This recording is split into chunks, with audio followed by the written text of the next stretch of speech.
برګه کلا د میدان وردګ ولایت نرخ ولسوالۍ په صدمردي سیمه کې جوړه شوې.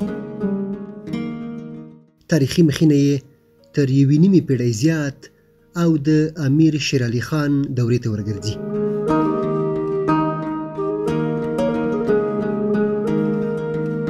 کلا د غلام صدیق خان په نوم امیر شیر علي خان ته نږدې کس په لاسونو ودانه شوې.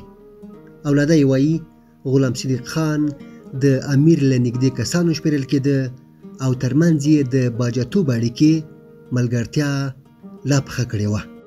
اړیکه داسې وه چې دوی لګا د قومي دغه انډیوالي ورسره بیا هغه وخت سردار شیر خان د هزارې و یاغي څه هغه یې ورته یل که بیا سردار شیر خان ته هغه شیر علي هزارې دوه لورګانې درلودې. یوه یې ورکړې چې یوه یې شیربانو نومېده وه یې ګلبانو.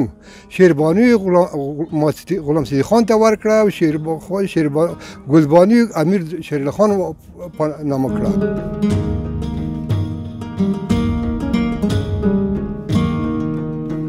له غلام صدیق خانه یې کلا اولادې ته ورپاتې شوه.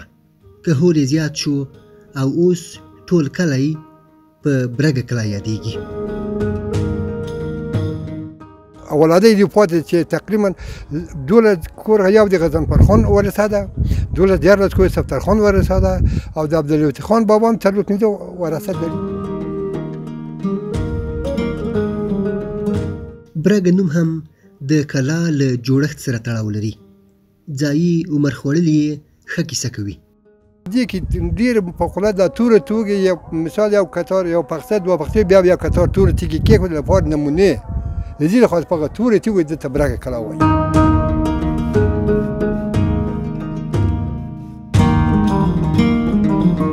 د کلا په برجونو کې توربخونده ښکلې کارول شوې ډبرې د صدمردي له غرونو ورته راوړل شوي. خو څنګه؟ د موږ سپین ږیرو ویلې چې دغه کلا یې جوړوله نو د هر سړی به په دولار تېرېده یوه تیږه به یې پرې راوړله او د خټه یې داسې پخوله چې بېګا به یې په اوبو کې کېښوده که ګیسته به کمه وه بیا به یې نه منله مغومره به وه بیا به یې کار کوله. کلا په 4 برجونو کې چاپېره شوې چې له یوه پرته یې نور رنګ شوي او یوازې د ماتو غاښونو په څیر دنګ ولاړ دي. برج لپاره دې کې سنګرونه وه لپاره دښمن ورور تیرکشونه تیر کړي وه زینې ورختلې خپله دا زینې مالیدې دې ورختلې عین سر ته دا تیرکشونه د لپاره جای موضوع د جنگ کوم مخکې خارج کوم خو جنگ کې اوس آماده باش و.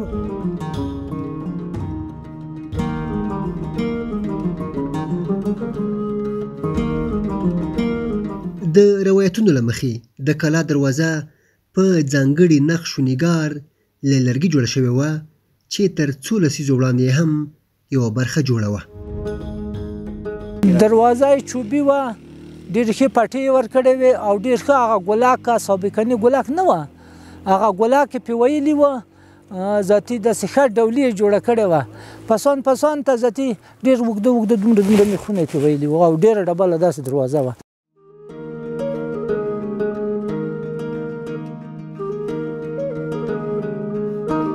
پر افغان وطن خونړیو انقلابونو او کورنیو جګړو دا کلا په کنډواله بدله کړه او یوازې نیمژواندي برجونه د غلام صدیق د خانۍ او دبدبې پاتې نښې دي. درې ویلې وې د مابین کې په نامه د آرامسیار یا د نور د قانون کلاوې د باندې وې آرامسرای کې 3 کلاوې د مابین کې نورې وې چې یوه په نامه د زمن وې چې یو غضنفر خان اوسېده، یو کې صفدر خان بابا اوسېده، یو کې عبداللطیف خان بابا اوسېده. دا 3 زمنې وه. بیا په مرور د زمان په دغه دیوال د مخې چې د جمهور دیوال ده په اساس د جنګو د داخلي د خپل سرمردې د دغه کې څو جای شکاف سه په مرمۍ ولګي د سورای سه بیا په اساس د هماغه تکون خو چپه سه حتی د خپل د اماد بکلای برج د برج مربوط د ما ده دغه برج هم نیمه ولیدلای ده د کونجي پاتې ده.